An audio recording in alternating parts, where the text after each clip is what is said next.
Portanto, nós também, pois que estamos rodeados de uma tão grande nuvem de testemunhas, deixemos todo embaraço e o pecado que tão de perto nos rodeia e corramos com paciência a carreira que nos está proposta.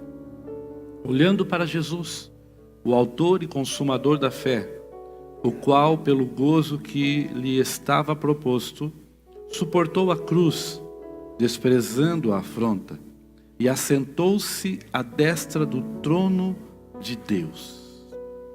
Pai, estamos diante da Tua palavra, Senhor, e a Tua palavra é tremenda, é poderosa, é eficaz.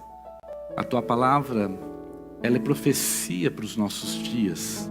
A Tua palavra se cumpre, ela não volta vazia. Pedimos a revelação da Tua palavra esta noite, Senhor, que o Senhor possa falar conosco. Querido Espírito Santo de Deus, dirige a minha mente, meu coração, os meus lábios, fala conosco. Que nós possamos sair daqui, ó Deus, com posse da Tua palavra, Senhor. Que possamos sair daqui, ó Deus, rejuvenescidos, ó Pai. Que possamos sair daqui, ó Deus, direcionados, ó Pai. E que possamos receber a Tua bênção essa noite. Cura, batiza com o Espírito Santo, movimenta as águas. Faz segundo o Teu querer. Faz uma obra tremenda aqui essa noite. Eu te peço em nome de Jesus. Amém. Você sente dando glórias a Deus? Aleluia.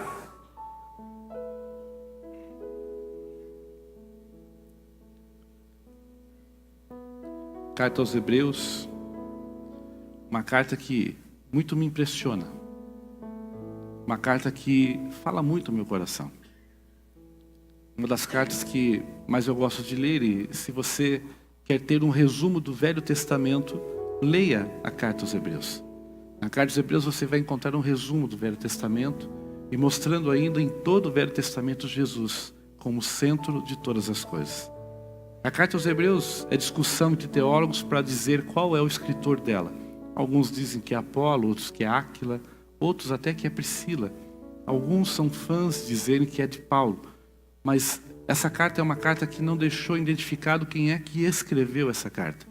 É uma carta que foi escrita, direcionada naquela época para as pessoas que estavam se libertando da religião. Tanto é que ela se direciona ao povo judaico, mas não diretamente só ao povo judaico, mas as pessoas que estavam presas na religião e precisavam entender que Jesus era maior do que a religião. Jesus é maior do que qualquer denominação.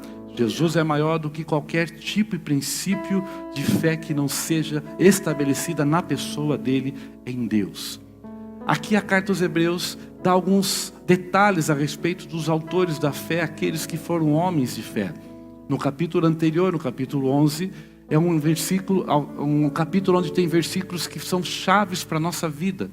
Fala que a fé é o princípio das coisas que a gente não vê, mas que esperamos. Que temos a certeza que existe. Nesse mesmo capítulo, no 6, diz que para agradar a Deus é importante que tenhamos fé. Diga para o seu irmão assim, você tem que ter fé. Porque o autor diz que sem fé é impossível agradar-lhe. Porque aquele que diz que crê nele, se aproxima dele pela fé. Depois de terminar o capítulo 12, o capítulo 11, entramos no capítulo 12 de uma forma tremenda. Ele linkando um com o outro, ele fala a respeito de que nós temos uma corrida proposta. Uma corrida como um corredor que corre numa maratona. Aqui o autor usa as maratonas da Grécia Antiga, as primeiras Olimpíadas que ainda não tinham o nome de Olimpíadas, mas depois, posteriormente, por serem da Grécia, receberam o nome do deus Olimpo, receberam o nome de Olimpíadas. Essas corridas eram tão famosas que as pessoas iam do mundo todo para correr nela. E o autor, olhando para essa corrida, escreve esse texto e ele faz algumas pontuações, algumas observações. E nessas observações, eu creio que Deus tem uma direção para a nossa vida essa noite. Nós estamos iniciando uma série de mensagens no mês de junho que diz a respeito de ir até o fim. Diga comigo, eu vou até o fim. Diga, eu vou até o fim. Diga, não paro no meio. Diga, eu vou até o fim. As palavras que o Senhor vai nos direcionar nesse período, estará nos dando direcionamento, estratégia, para que possamos entender o alvo, para que possamos correr para o alvo, para que possamos alcançar o alvo. Quando eu olho esse texto, a primeira palavra que Deus dá para essa série de mensagens, a Bíblia fala, portanto, nós também, pois que estamos rodeados de uma tão grande nuvem de testemunhas. Testemunhas fala a respeito de pessoas que estão olhando atentamente para a nossa vida. A nossa vida no cotidiano é uma vida observada. Interessante que quando o autor está expondo a respeito de uma corrida, ele está falando algo muito importante para que a gente possa entender. E o que ele está falando? Ele está falando que se uma corrida tem pelo menos 10 corredores, nós temos 10 tipos de torcidas que estão torcendo por esses corredores. E pasme, irmãos, 9 ou 90% dessa torcida está torcendo contra aquele corredor, porque somente 10% o apoia. Eu já abro um parênteses para falar algo profético para a tua vida. Ei, não espere que todos estejam torcendo a teu favor. Não espere que todos estejam te ajudando. Não espere que todos concordem ou desejem a tua vitória. Pelo contrário, você vai perceber que na corrida da vida, a maior parte das pessoas torce contra. A maior parte das pessoas querem que você desista. A maior parte das pessoas não acredita no teu sonho. E quando se fala de uma corrida de maratona, se fala de muitos corredores. Ou seja, a percentuagem de pessoas que estão torcendo por um corredor aqui chega a 1, 2%, ou seja, só temos amigos próximos que acreditam em nós, só temos amigos bem perto que acreditam no nosso sonho. Mas aqui eu quero dizer uma palavra profética: existe alguém no céu que está torcendo por você, existe alguém no céu que aposta em você, existe alguém no céu que já pagou um preço para a sua corrida ser uma corrida de vitória. Deus acredita em você e por isso está apostando, dizendo: corre essa corrida e vai até o fim, porque a coroa da vitória te espera. Você vai alcançar aquilo que Deus prometeu para a sua vida. Diga para alguém assim: você vai alcançar. O nosso problema é que muitas das vezes, quando começamos a enfrentar a corrida da vida, quando começamos a enfrentar as situações em volta da nossa vida, o que fazemos? Nós olhamos para a maior parte da torcida que torce contra e queremos desanimar. Deixa eu dizer algo para você, irmão: não olhe para a maioria que torce contra, olhe para quem está próximo de você. Ontem eu escrevi no Facebook algo dizendo assim: tem pessoas que olham e nos comparam pelo nosso passado, tem pessoas que olham e nos comparam pelo nosso presente, mas de verdade quem deve andar conosco é aqueles que olham para o nosso futuro e acreditam aonde podemos chegar. Deixa eu dizer uma coisa: ande com pessoas que acreditam em sonho, que são sonhadores, que vão sonhar com você, que vão te impulsionar para o sonho, que vão desejar que você chegue aonde Deus tem para você chegar. E é uma coisa tremenda, irmão, quando você crê, quando cremos na promessa, Deus nos leva para a promessa, porque Ele é fiel para cumprir com a sua palavra. Ele é fiel para cumprir. Oh, aleluia! Oh, louvado seja o nome do Senhor. Mesmo que a maioria queira te jogar para baixo, há uma maioria com você que está no céu. Se você estiver sozinho nessa corrida, com Deus você já é a maioria. Pastor, não estou enxergando ninguém que possa me apoiar aqui. Com Deus você já é a maioria. Se há alguém que acredita em você, é Deus. Sabia que muitos de nós não acreditamos em nós mesmos?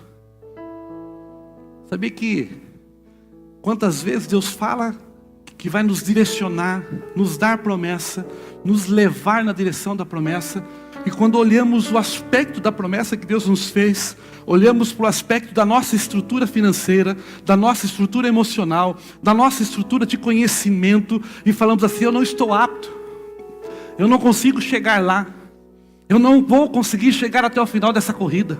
A promessa que Deus me fez, eu não sou capaz de alcançar.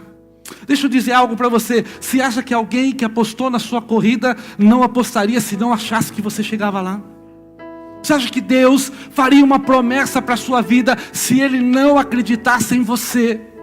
Você acha que Deus diria que ia usar você na obra dele, que ia fazer de você alguém especial, que ia te levantar no meio dos seus, se ele não fosse o primeiro a acreditar para dizer assim: vai meu filho que eu sou contigo, vai meu filho porque eu vou com você, corre porque eu sou o teu treinador e vou fazer você chegar lá no final para cantar o hino da vitória. Ei, o primeiro que acredita é aquele que promete, ele é o Senhor. Portanto, hoje entenda, para você correr e chegar no final, você tem que ser o primeiro a acreditar na promessa que Deus te fez. Você precisa ser o primeiro a dizer assim: eu vou chegar lá. E se você olha em volta de você, em algumas áreas você precisa de capacitação, se capacite. Corra atrás, faça a sua parte, porque fique tranquilo, a parte de Deus Ele vai fazer. A parte que cumpre a fazer a parte de Deus, Ele vai fazer por completo. Então faça também a tua parte, porque Deus estará com você, ajudando, abrindo portas. E aonde você não tem condições de chegar, Ele vai te ajudar a chegar e superar. Diga assim: eu entro na corrida para ser superado. Diga: eu entro na corrida para ser superado. Diga: não. Diga mais forte: não. Diga de novo: eu entro na corrida para ser superado. Diga: não. Diga: eu vou me superar. O primeiro que você tem que superar na corrida é você mesmo. Diga: eu não entro para perder. Diga: eu vou me superar. E depois você supera os outros corredores. O foco é esse. Outro dia, por acaso, eu estava vendo o pessoal da corrida de cavalo. E o treinador falando com o corredor. E o corredor fez um comentário infeliz. Ele falou assim: eu senti que o nosso cavalo está um pouco cansado. Nós estamos correndo contra cavalos mais leves. O treinador deu um tapa no rosto dele, não forte. Bateu assim e falou assim: ei, você vai ganhar essa corrida. Porque os outros cavalos você não conhece o estado físico deles, você conhece o seu. Dê o melhor que ele pode dar. Às vezes nós olhamos e achamos que outras pessoas são mais capazes. Olhamos e entendemos que outras pessoas são melhores do que nós. Mas quando eu ouvi aquela palavra, eu entendi: eu não sei o estado físico, o estado psicológico, o estado espiritual daquela pessoa para achar que ele é melhor do que eu. Eu conheço a mim mesmo. E a mim mesmo eu sei o quanto eu preciso me superar. A mim mesmo eu sei o quanto eu preciso se preparar. A mim mesmo eu sei o quanto eu tenho que treinar para essa corrida e estar pronto, porque eu vou rumo ao ponto final, à chegada, e eu vou cruzar a linha de chegada. Você tem que ter isso no seu foco, no seu coração. O meu foco é lá a linha de chegada. Eu vou largar nessa corrida e eu vou chegar lá, porque o Senhor estará comigo e vai me ajudar. Eu vou chegar. Ei, não olhe para a quantidade de torcida. O Senhor está torcendo por você. Balance uma pessoa, e hoje eu vou fazer você judiar do seu irmão. E fala assim: o Senhor está torcendo por você. Está torcendo por você. O Senhor está torcendo por você. E nesse texto é tremendo, porque ele fala que temos que deixar todo embaraço. No texto, em outra tradução, diz assim: temos que deixar todo o peso e todo o pecado. Interessante que o autor faz separação de duas coisas. E quando ele está falando a respeito de deixar peso e deixar embaraço, ele está totalmente focado nas Olimpíadas que aconteciam. E acontecem até hoje. Se você olhar, por exemplo, para São Silvestre, nós temos um grupo de elite que está à frente. E temos um segundo grupo que vem atrás. Antigamente não existia isso, eram todos juntos. E sabe como que as pessoas corriam? Porque hoje existe um canal de televisão, existe uma locução que diz: olha, o número tal é de tal país, o número tal representa tal nação, o número tal representa tal nação, e é narrado e é dito. E a gente sabe pela narração qual pessoa é. Naquela época não tinha narração e eles corriam com faixas dizendo de onde eram. Alguns corriam com coroas. Alguns corriam com algum símbolo que mostrava que eles já tinham ganhado algum tipo de corrida. Mas interessante é que eles começavam a corrida com aquelas faixas, com aquelas coroas, com aqueles símbolos que mostravam alguma coisa. Mas com o passar do tempo, na corrida eles iam vendo que outros iam começando a passar na frente. E o que eles faziam? Iam jogando fora todo o peso. pegava a faixa e jogava fora. E via que estava pesado ainda, arrancava a coroa e jogava fora. Até que ele estava leve para correr e conseguir passar o outro que estava na corrida. Assim sucessivamente, todos iam fazendo, iam jogando tudo que embaraçava, iam jogando todo o peso. Ei, deixa eu dizer uma coisa, na nossa corrida temos que lançar fora todo o peso que pode nos segurar nessa corrida. E existem vários tipos de peso que nos prende. Existe um peso chamado passado. Quantas pessoas estão correndo, olhando mais para o passado do que para frente? Deixa eu dizer uma coisa, quando você está dirigindo um carro, você tem um para-brisa no carro e tem um retrovisor para olhar para o passado. O retrovisor ele não pode ultrapassar mais do que 3% do tamanho de todo o para-brisa. Por quê? Porque o para-brisa é a visão que você precisa ter. O retrovisor é só uma referência do que está atrás. Assim temos que ser a nossa vida. O que passou para trás é só uma pequena referência. O que vale de verdade é o que está na frente. Desprenda das coisas do passado. Desprenda se foi erros, ou até mesmo tem tanta gente que vive da memória das coisas boas do passado. E o que passou não vai movimentar mais a sua vida. O que vai movimentar a sua vida é um presente bem caminhado para desenhar um novo futuro para você. Se você ficar preso com as coisas do passado, você não vai viver o presente para desenhar um futuro melhor. Abra mão das coisas do passado.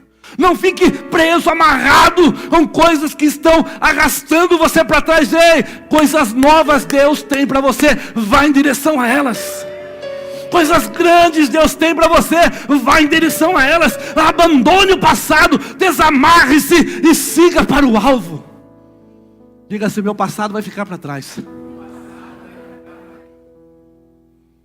Eu vejo que tem até um grupo de pregadores que vivem só de testemunho do passado. E a vida não desenrola.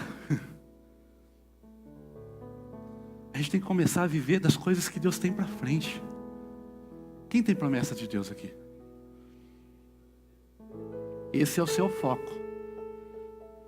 O seu foco é o que Deus tem ali na frente para você. O seu foco não é o que ficou para trás. A palavra passado no grego diz respeito a tudo que pode travar a nossa corrida. Peso, tudo que pode travar. Sabia que às vezes estamos correndo, tentando levar alguém junto com a gente? A nossa corrida da vida não é uma corrida de revezamento. A nossa corrida da vida é uma corrida de individualidade. A única pessoa que corre conosco é Deus. Sabia disso? E vou te assustar mais ainda. Se você não se preparar sozinho para a corrida, estou falando de vida espiritual, de vida com Deus, você vai acabar prejudicando a sua família. Eu já dei aqui um exemplo e vou dar de novo para vocês. Quando você chega num avião, você senta-se, as portas do avião se fecham, a aeromoça se levanta na frente e ela começa a dizer: olha, nós temos tantas saídas de emergência desse avião. Na frente tem aqui a saída de emergência, pelas asas tem a saída de emergência, pelo fundo tem a saída de emergência, temos a linha que segue a emergência. Aí ela fala algo que é muito poderoso.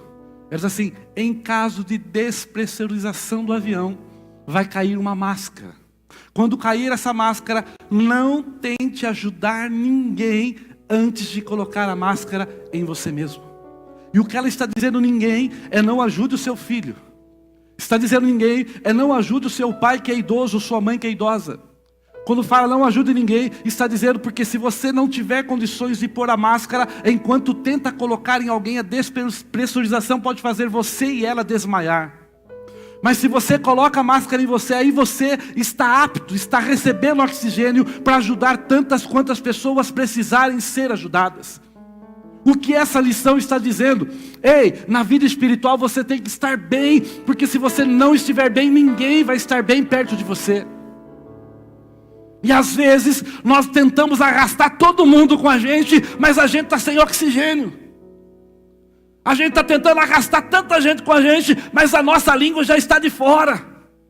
Estamos tentando arrastar tanta gente com a gente, mas a gente mesmo já não está conseguindo correr mais. Deixa eu te dizer uma coisa, comece agora, hoje, um propósito de correr a sua vida espiritual, se preparar, estar apto, receber o oxigênio de Cristo através do Espírito Santo. E aí você estando preparado, você consegue levar a sua família com você, consegue levar amigos com você, mas primeiro se prepare, esteja pronto. Não tente salvar pessoas enquanto você precisa ser salvo.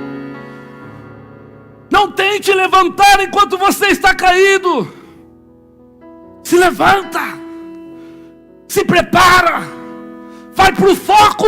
E aí você vai ver quantas pessoas você vai conseguir ajudar. Porque você vai começar correndo. E depois você vai começar treinando pessoas para correr. E você vai ver quantas pessoas vão vencer junto com você quando você estiver pronto. Ei, Jesus está te preparando na academia dele. Ele está te preparando. O foco dele é fazer você se levantar. Então, deixa o peso. Fica livre. Se prepara. Seja os corredores de grande velocidade. Porque ele está apostando em você. Diga: Jesus aposta em mim. Diga: não preciso de mais nenhuma aposta. Olha para o teu irmão e diga assim: sabia que ele já pagou essa aposta?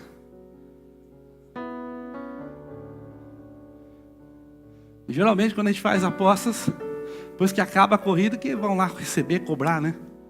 Antes de você começar a correr, Jesus foi para a cruz e pagou o preço, para que você corresse a corrida da vida com liberdade de espírito. Ele foi para a cruz e pagou o preço, para que você pudesse atingir a linha de chegada e cumprir o seu chamado. Diga: Jesus já pagou o preço. O outro ponto que fala aqui é que a gente tem que se desembaraçar do peso, mas também temos que se desembaraçar do pecado. Sabia que tem crente que tem pecadinho de estimação? Né, pastor? Tem uns crentes que tem pecadinho de estimação. Mexe com o pecado dele para você ver. Na época da geração dos pets, não pode mexer com o animal. Mas tem crente que não é animal, tem crente que tem uns pecadinhos. Ah, se o pastor focar no assunto, eu vou embora. Levanto e saio no meio do culto. Ei, aqui está dizendo que o pecado embaraça a sua corrida. E eu não estou dizendo: ah, pastor, mas teu pecado não. Aí Jesus fala assim, através da palavra, usando Pedro para escrever: se você falar que não tem, já pecou. Está dizendo que a nossa vida é uma vida constante de se desembaraçar de pecados. O pecado da ira, da inveja, o pecado da maledicência, o pecado de fofoca, de falar mal da vida dos outros. Porque a gente às vezes acredita que tudo isso que eu acabei de falar não é tão pesado assim. Mas será que diante de Deus existe o tal do pecadão e o pecadinho?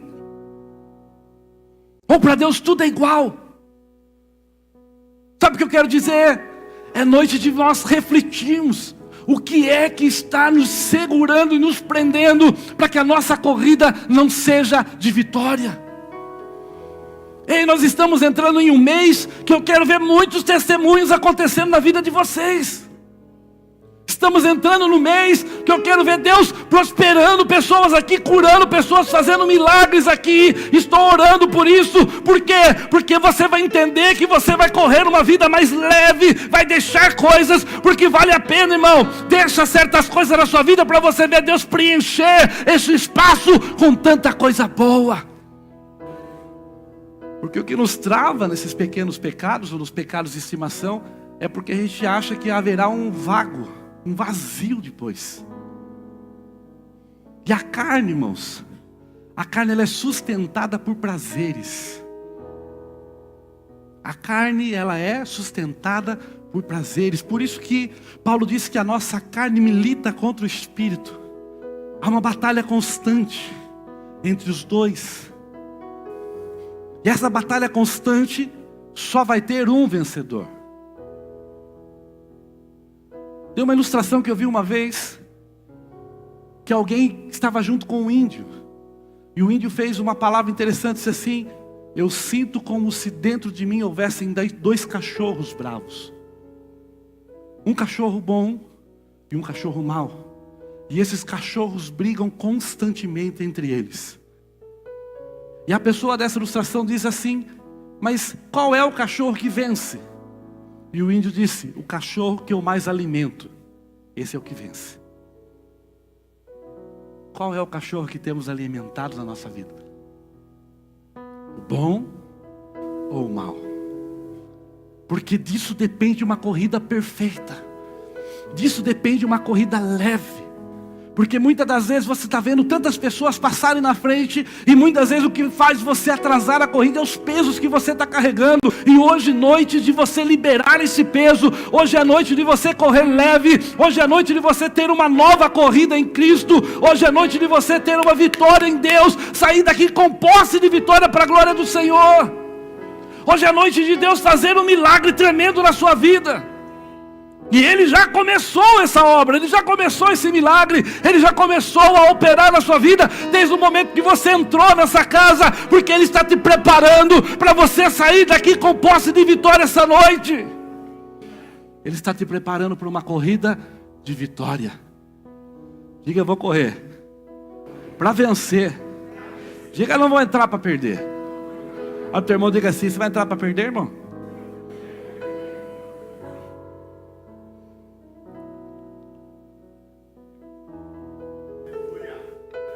Um mês e meio atrás, 2 meses atrás, fui numa reunião com o pastor Gilson, com outros pastores. E o pastor nos falou uma coisa interessante. Ele falou assim: o meu problema é que eu não gosto de perder nem do par do ímpar. Se eu ver que eu vou perder, eu quebro o dedo do outro, mas eu ganho. Falou, né, pastor? Eu falei assim, apesar do termo quebra o dedo do outro, do termo prejudicar o outro, não estar correto, mas eu olhei o lado da perseverança, disposto a ganhar. E uma corrida, irmãos, se nós não entrarmos com foco para ganhar, porque o texto está dizendo assim, nós temos que correr com perseverança. E correr com perseverança é falar assim: eu vou cruzar a linha de chegada. Eu me lembro das Olimpíadas de 84, uma sueca. Talvez alguns vão lembrar, os mais novos talvez não lembrem. E ela correndo a maratona, quando ela estava próxima a chegar no ginásio, ela teve uma distensão muscular. E quando ela teve a distensão muscular, ela começou e os médicos foram em volta dela para atender. Ela não permitiu que os médicos atendessem, porque se o médico atendesse, ela estava desclassificada. E ela continuou correndo daquele jeito. As pessoas foram passando, mas ela tinha um foco. Ela estava perseverando em chegar e cruzar a linha de chegada. Quando ela entrou no ginásio, todos que estavam ainda na prova já tinham terminado a corrida, ela era a última. Mas o ginásio inteiro, sabendo o que estava acontecendo, a recebeu de pé. E ela entrou correndo ali, daquela forma, pulando, com dores, e os médicos próximos, mas ela não deixava tocar nela, e ela foi correndo. Quando faltava pouco para ela atravessar, começaram a aplaudir ela de pé, porque ela perseverou, independente do que foi, ela cruzou a linha de chegada. Deixa eu dizer uma coisa, irmão, não deixe nada do mundo parar você de correr, persevere, porque você tem um foco, tem uma linha de chegada, e Deus vai te levar até lá.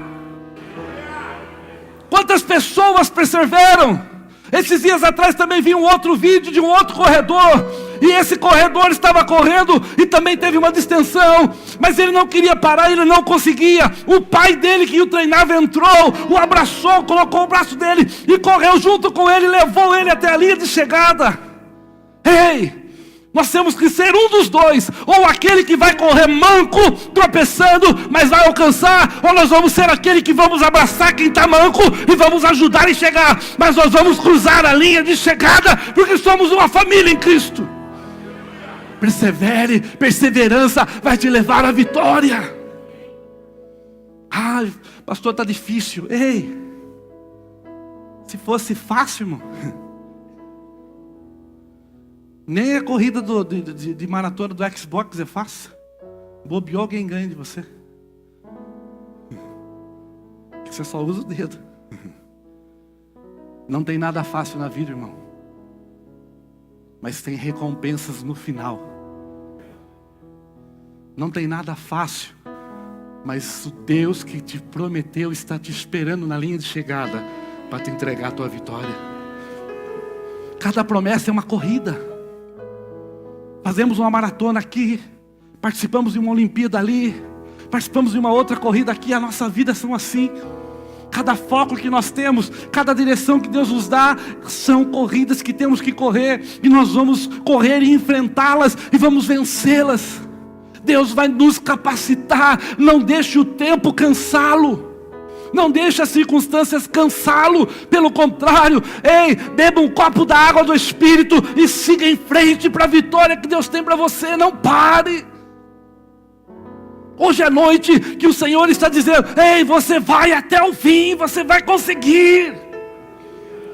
Eu estou aqui para te dizer: vai mais um pouquinho, se esforça mais um pouco, porque o Senhor está contigo. Vai, eu vim aqui para te empurrar, para dizer que você está quase chegando, que a linha de chegada está logo ali, está pertinho, está mais perto do que você imagina. Não para, vai, segue, vai em frente, porque você ainda vai cantar o hino da vitória. Está chegando o dia do teu brado ser de alegria e não de dor, o seu brado ser de felicidade, porque o Senhor está contigo. Está chegando esse tempo na sua vida. Diga: está chegando o tempo. Aleluia. Corramos com paciência, com perseverança, a carreira que nos está proposta. Proposta diz respeito à promessa. Proposta diz respeito a aquilo que Deus tem para nós. Proposta diz respeito a propósito. Não corra sem propósito. Sabe o que desmotiva as pessoas? É você começar uma corrida sem ter convicção de como vai chegar e como quer chegar. Eu passei anos da minha vida assim. E não é quando eu estou falando da minha época ainda que não tinha Jesus. Não, a época com Cristo. Quantos anos correndo. Mas se alguém dissesse assim: aonde você quer chegar? Eu ia dizer: não sei, estou correndo. Estou correndo porque Deus vai me dar uma direção. E corri. E sabe a conclusão que eu cheguei? Eu voltei para o mesmo lugar. Sabe o que significa? Nunca inicie uma corrida sem ter a direção aonde você quer chegar. Quantos de nós passamos uma vida toda sem propósito? Quantos de nós passamos uma vida toda sem dizer assim: o meu alvo é chegar ali? E quando nós não temos alvo, sabe o que acontece? Começamos a olhar para todos os lados. E quando olhamos para todos os lados, perdemos a direção. Sabe qual é a continuação do texto? Diz assim: olhando firmemente para Jesus. Está dizendo assim: você tem que ter um foco e você não pode permitir ninguém tirar a tua atenção. É lá que você tem que olhar. Eu estava vendo a corrida do ano passado, São Silvestre. Por que o queniano perdeu? Ele perdeu porque ele começou a ouvir a narração. E a narração dizia que o outro corredor estava chegando perto dele. E quando ele ouviu a narração que o outro corredor estava chegando perto dele, ele começou a olhar para trás para ver onde estava o outro corredor. E enquanto ele olhava para trás, o outro focava. Enquanto ele olhava para trás, o outro focava. Quando de repente ele foi olhar para trás, o outro passou pelo outro lado. Quando perdemos o foco e ficamos tentando olhar para todos os lados, é a hora que perdemos o pique, o embalo. Deixa eu dizer uma coisa: não olhe para os lados, olhe para frente. Olha para Jesus, tenha foco na promessa, tenha foco no propósito de Deus na sua vida, tenha foco nos objetivos. E eu vou dizer uma coisa: o inimigo, se ele tentar te parar, ele vai perder. Só para o seu conhecimento, um palhaço que entrou no meio de uma maratona para tentar impedir um corredor, pegou 5 anos de prisão, por tentar impedir um maratonista de correr, porque o maratonista não era do país dele. E foi uma intervenção internacional. 5 anos de prisão. Sabe o que eu quero dizer? Se alguém tentar te parar, vai se ver com Deus. Se você está no foco, a única pessoa que pode tirar você do foco é você mesmo. Se alguém fala, eu vou tentar segurar ele, fique tranquilo, porque se você está no foco, Deus vai te impulsionar e você vai chegar lá. Se você está no foco, Deus vai te impulsionar. E você não pode tirar os olhos de Jesus. Muita gente fica olhando para as pessoas. Ah, porque fulano, porque ciclano. Comecei a usar uma frase aqui. O pastor permitiu que eu usasse. Também não falou que não é para usar. Quando ele não fala não, eu entendo que sim. Eu comecei a usar uma frase assim: essa igreja é uma igreja perfeita para pessoas imperfeitas. Que vem andar comigo, para você ver como tem imperfeição na minha vida. Aqui nós somos um grupo de pessoas que, se nós começarmos a olhar para a vida de um do outro, nós vamos ver que pessoas aqui têm falhas como nós temos. E muitas das vezes nós temos a tendência a fazer uma roda, se chamava antigamente de panelinha. Quem já ouviu falar o termo panelinha? Sabe o que são panelinhas? São um grupo de pessoas que têm o pecado parecido ou igual. Aí eles se enturmam. É o grupo do pecado da fofoca, e tudo que gosta de fofoca se enturma ali. Você percebe, as panelinhas são a identidade do pecado se junta. Que na verdade nós temos que ter comunhão uns com os outros em geral.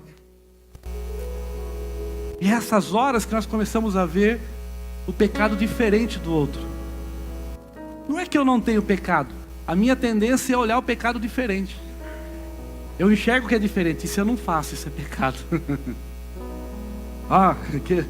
Eu estou de olho no Petit, ó. O que ele está fazendo eu não faço, então aquilo é pecado. Mas o que eu faço não é.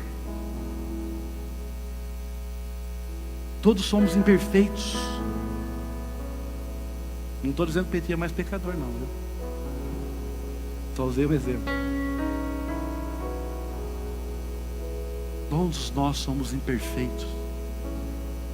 Sabe o que eu costumo dizer? Nós somos um templo do Espírito em construção. Estou em obras. Quem tem coragem de dizer assim: eu estou em obras? Sabe o que você está dizendo? Eu não estou pronto. Então tem coisa ainda que precisa ser consertada. Eu não estou pronto.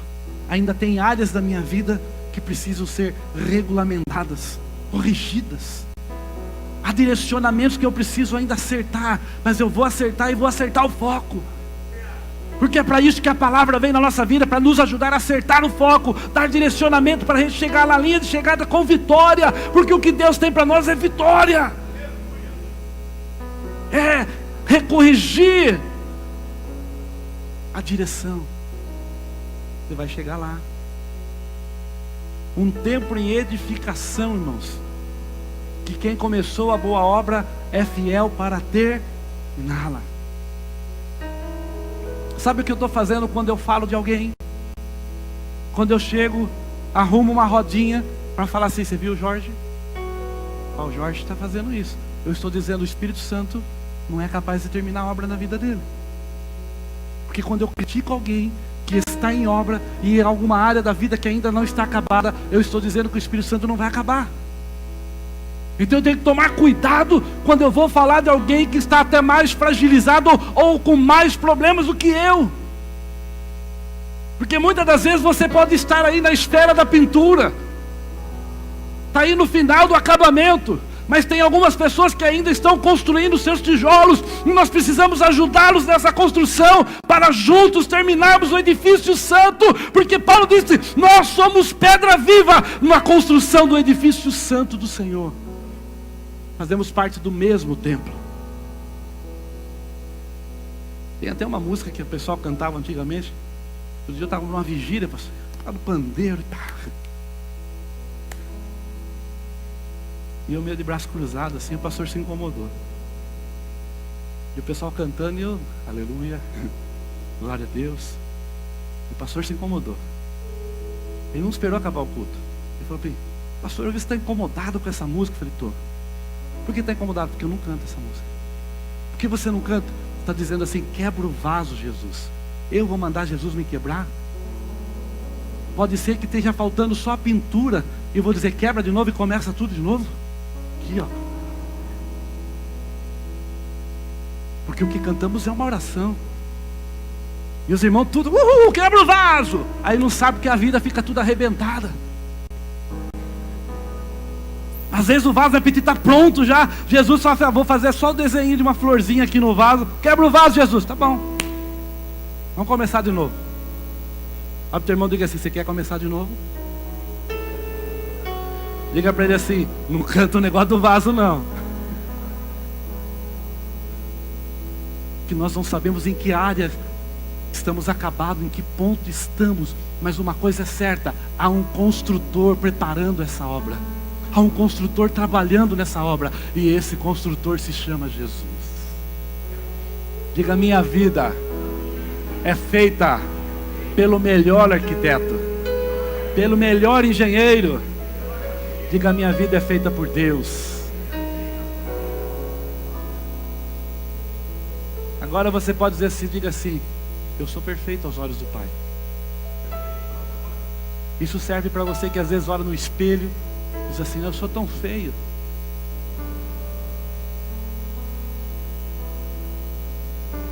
Se olha no espelho e fala assim: tô gorda.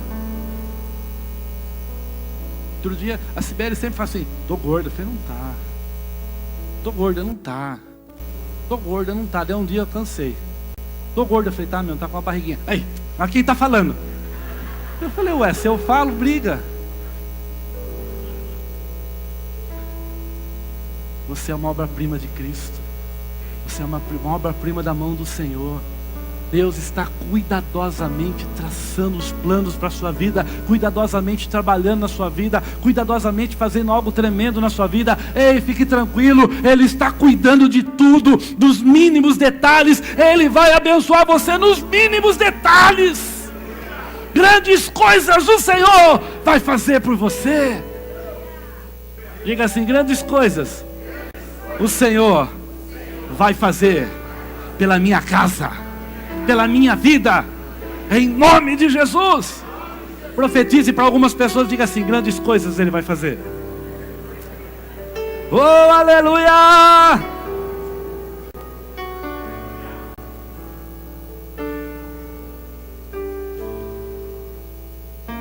Sabe que o autor faz algo tremendo para terminar, e eu quero concluir. Vou até pôr óculos para enxergar bem. Ele fala que nós temos que correr a carreira que nos está proposta. Foco. Olhando para Jesus, o autor e consumador da fé. E aí ele começa a descrever algo tremendo assim: o qual, pelo gozo que lhe estava proposto, suportou a cruz, desprezando a afronta, e assentou-se à destra do trono de Deus. Pastor, não entendi, vou te explicar. O autor está dizendo assim: da mesma forma que nós temos uma corrida, Jesus tinha uma corrida. Ele é o maior exemplo. E a corrida dele, para que ele alcançasse a destra do Pai, tinha a cruz como obstáculo para ser pulado. Sabe o que significa? A nossa corrida tem obstáculos. Nossa corrida não é uma corrida lisa. E Jesus precisou superar o obstáculo da cruz para poder estar assentado à destra do Pai. Mas interessante que ele fala que havia um gozo proposto a ele, e por esse gozo valeu a pena. E qual era o gozo que estava proposto para ele? Paulo disse que o gozo que estava proposto a ele era salvar a todos nós, para sermos irmãos em Cristo, filhos do mesmo Pai.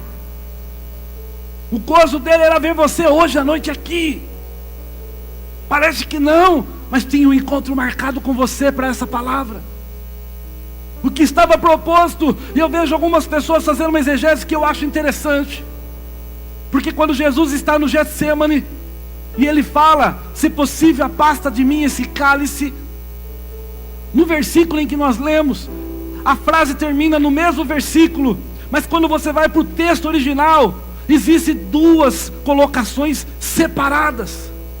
Por que duas colocações? Porque primeiro ele diz: Senhor, Pai, se for possível, afasta de mim esse cálice. É uma colocação. E depois ele vem com outra colocação e diz assim: mas seja feita a sua vontade.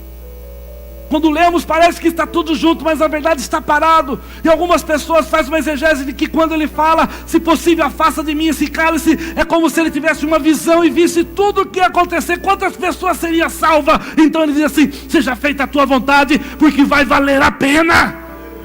Vai valer a pena ver você aqui, vai valer a pena a sua família ser salva, vai valer a pena. E por esse gozo ele enfrentou a cruz, venceu a morte e está hoje na destra do Pai, dizendo: você vai vencer, você vai vencer, você vai vencer, você vai vencer. Nós vamos vencer para a glória do Senhor.